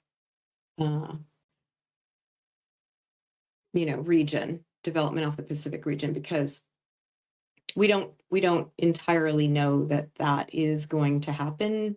It's based on, I guess, something published in a news article, but we haven't really verified that for ourselves, that there is absolutely going to be a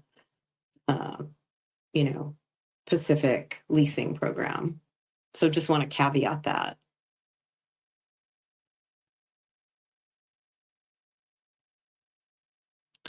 And then for the roadmap, I don't know that the Habitat Committee would really weigh in on that. I haven't been tracking that process closely, so I'm not sure if that's really something the Habitat Committee would engage in or not. Yeah, thanks. So I would say for now, maybe just leave it out or leave it as a question mark. We haven't discussed it in the Habitat Committee, and honestly, I'm not sure who would take on that role for, to represent the Oregon side of the Habitat Committee for that. I don't think it should be me, so I'm really not sure if we have the capacity to participate in that. So that's all. Just wanted to add those points. Thanks. So, Thanks, Arlene. Arlene, just Your thoughts. just real quick, does adding if necessary to both the AOA and the BOEM kind of qualify that if we don't think it's necessary, then we don't do it?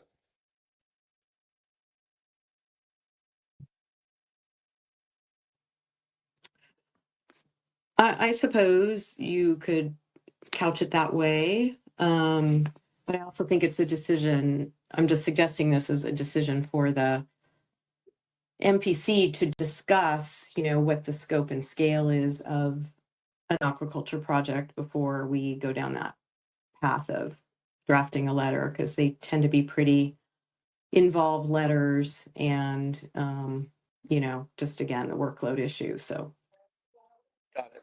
I think it'd be helpful to, figure out what that strategy is. Yeah, and I think my hope, without having seen a project proposal, my hope would be that we would be able to parrot a lot of what we said in our comments to the draft programmatic EIS, right? I don't think there'll be a lot of reinventing of the wheel. I think projects proposed in specific AOAs will present different challenges based upon the different fisheries that are impacted. And if you look at the map itself, some of those are in direct lines between Ventura Harbor and the east end of Santa Cruz, the west end of Santa Cruz Island, east end of Santa Rosa Island. So I think project specific that there may be certain fishery specific related concerns, but I think by and large, we'll be able to borrow heavily from what we included within the draft programmatic EIS comment letter. I hope.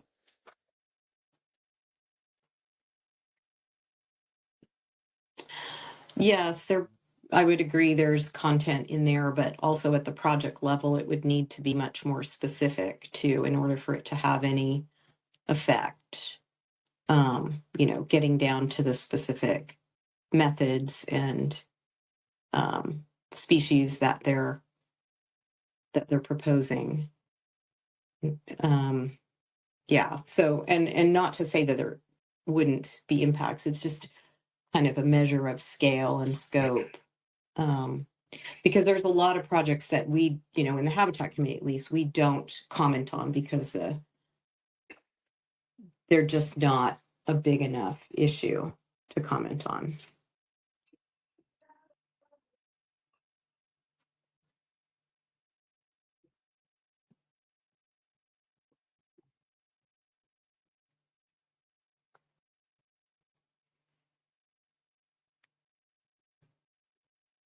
All right. Thank you, Arlene. Any other comments, discussion? I guess I'll just note that that these are the recommendations or the proposed recommendations that Mike has up on the screen, which is fine. And then, as per usual, we'll write up a sort of a narrative of the updates that we got on the AOAs and the oil and gas leasing program, and then the state updates and a little bit on the tribal update. I think we should include, excuse me, at least a, hold on. Had to hit the cough button. You know, an update on the West Coast Ocean Alliance, and a couple other things. But I think generally, then concluding and or starting with these recommendations makes sense to me. I'm going to look around and see if there's more discussion about, you know, the substance of the topics that we're reporting on and or the recommendations, because then if we're done talking, then we can talk about the timeline and next steps for getting the supplemental report done and things like that.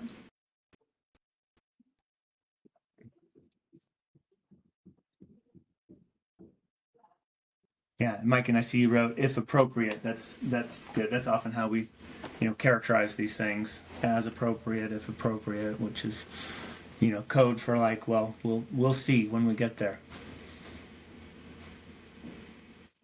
And that's where you could apply, you know, some sort of, you know, approach or questions like Arlene was getting at, to decide if it's worth the investment of time and energy. All right, I'm not seeing any hands up, so then I think we need to talk about the timing here. We're nearing the end of the agenda. Nice job, everyone. So what'll happen if we want to, well, if we're able to meet the supplemental briefing book deadline, which is Monday, then we would need to crank out a draft report and get it to the MPC basically today and ask for comments by, you know, maybe like midday on Monday. Mike, we were talking about this, and I think that's what we came up with generally, comments by like noon or 2 p.m. on Monday. It's a very quick turnaround, sorry, but it's also not a super complex report, so I feel like we should be able to handle that. And then we could clean it up, address any comments or questions, and then get it submitted, you know, later that day, or I think I have to turn it in no later than first thing Tuesday in order then to get sent out as part of the supplemental briefing book materials.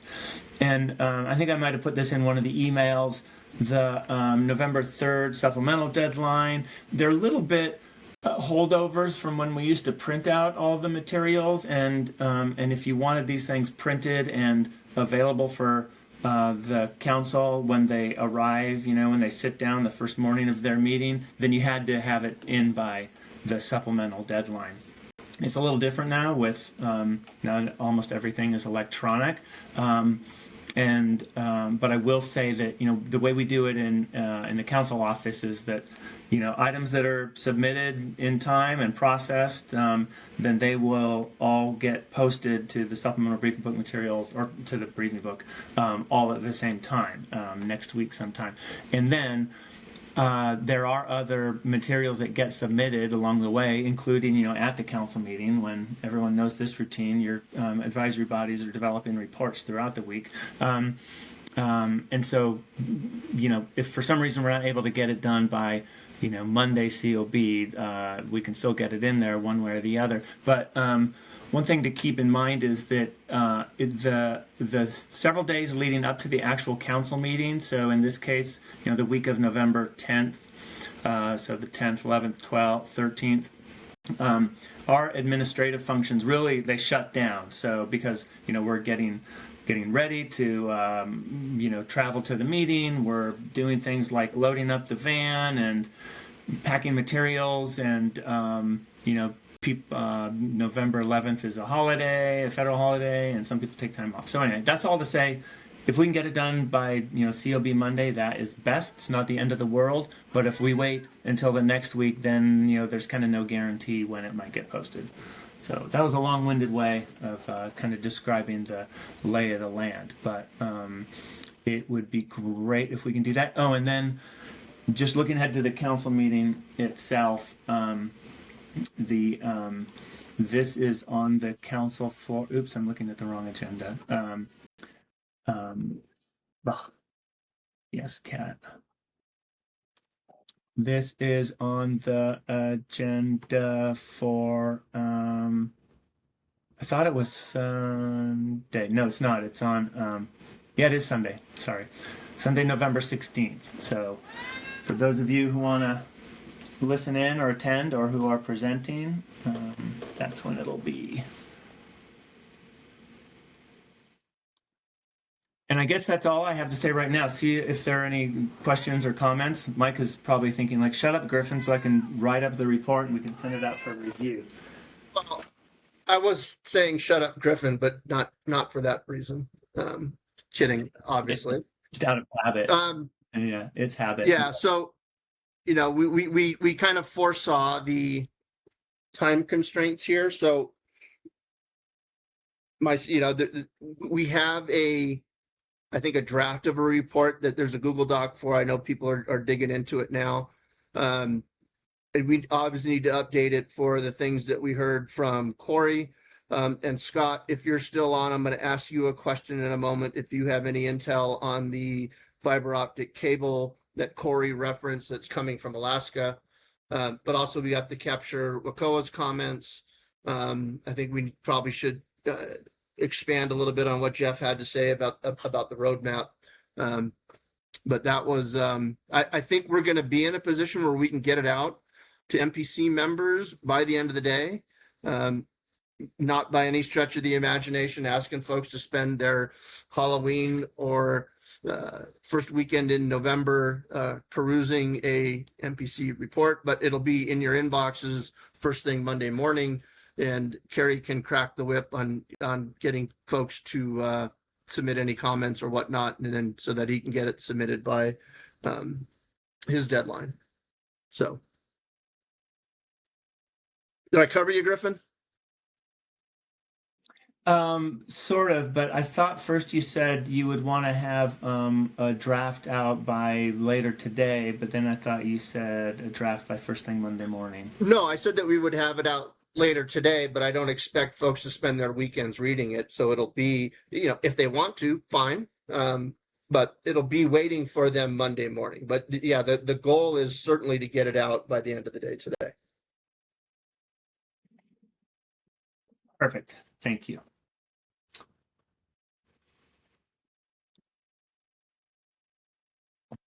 Scott, I see you're typing into chat. Are you? Oh, your internet just dropped. The question was if you could say something about that, because Corey gave us an update from Washington. He talked about the WICMAC meeting and he mentioned subsea cables.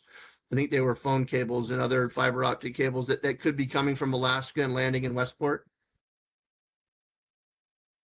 Yeah, correct. There's a proposal for up to 6 cables to land in the Grayland area of Washington.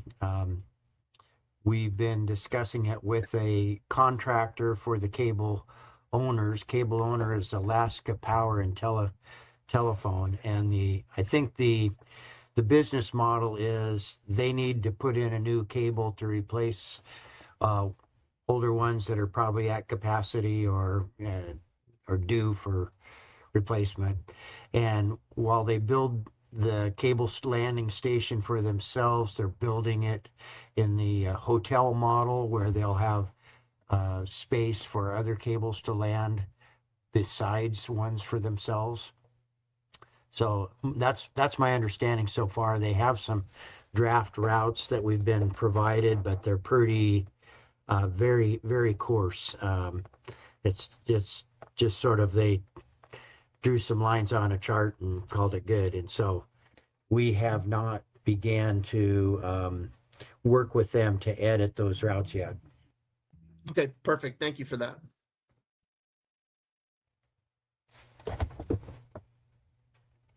It's a slow process because they're not talking about actually putting the cable in for several years. They're trying to be ahead of the game and trying to get a lot of the groundwork laid ahead of time. And I had suggested, that they should probably contact the Habitat Committee and,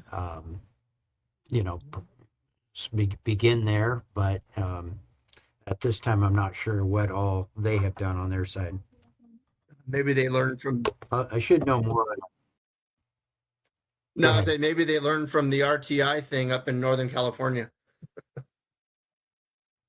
Possible. Yeah. Yep.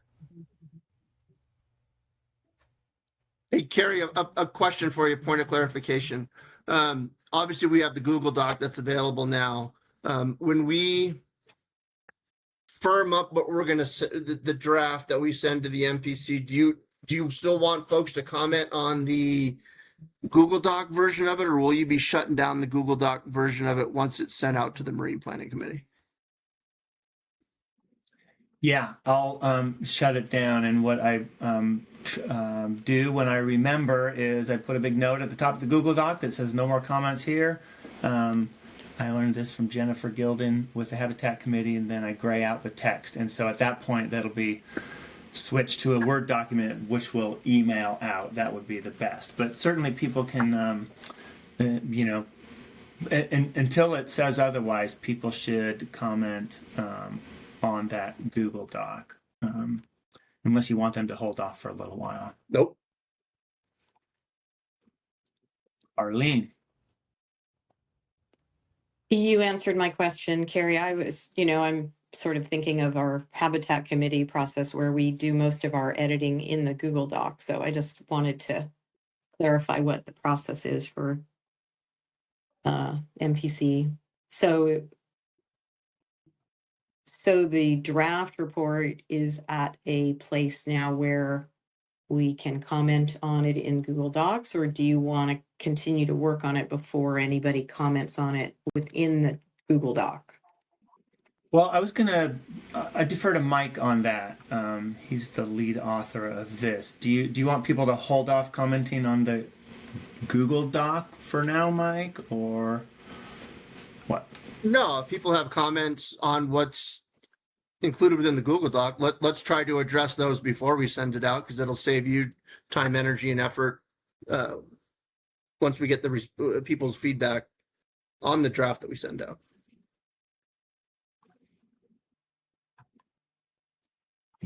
That makes sense to me. Yeah, agreed. Sounds good. And just a quick question for Scott McMullen, if I can. That draft map of the routes, are those new routes in the offshore portion of that area, or are those existing cable routes in the offshore portion? They're new. They're new. There isn't any cables laid in that part of the coast right now. Okay. Is there access to it? All you have is the PDF map. There's no access to any GIS files that you know of? I don't have any GIS files, and I do have sort of some crude images. I mean, they're really at a high level, Arlene. Mm-hmm. But I'll forward you the images that I have. I wouldn't put a lot of stock in these. I'm expecting that we'll have some time to work with them and try to come up with routes that are variable through the fishing grounds. Right. Yeah, no, that's fine. Just curious, the status of this. And I think the Habitat Committee would be interested, as you say, in understanding where those cable routes are going. Yeah. Well, at this point, I would say they're sort of just how do I word it? They're just placeholders, probably more than anything. Right. All right. Thanks. Mm-hmm.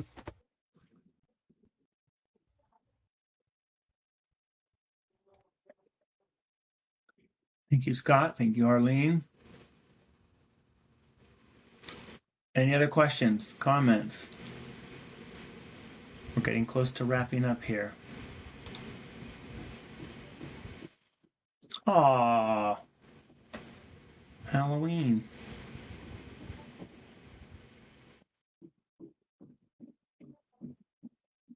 All right, I'm not seeing any hands, not hearing any voices.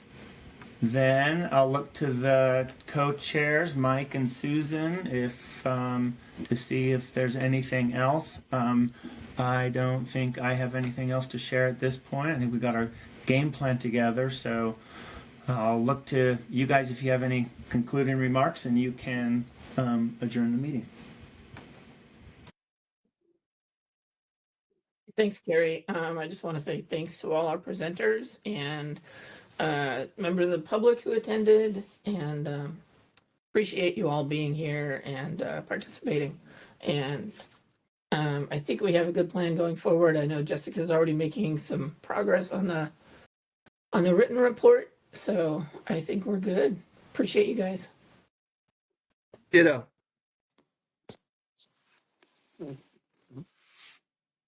Oh, come on, Mike. You can't get off that easy. You have to say something. Dude, I've been talking all day. People need to hear me anymore. I know. Yeah, and he came up with the Halloween graphic, so we'll let Oh, you off it. That's true. That was primarily for all Lila, right. who's not here because she freaks out at Halloween related stuff.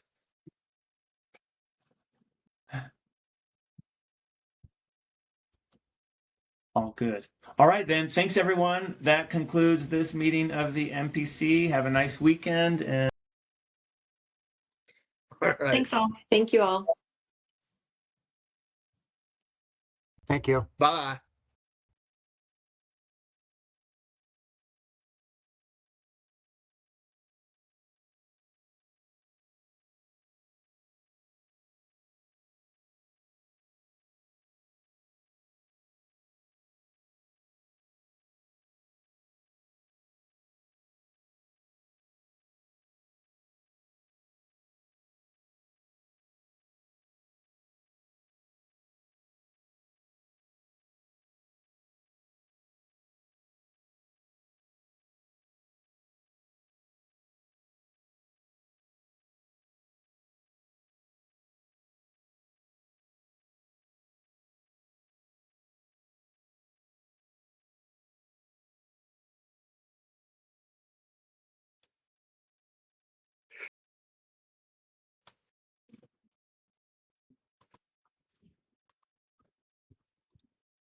Nope, that didn't work.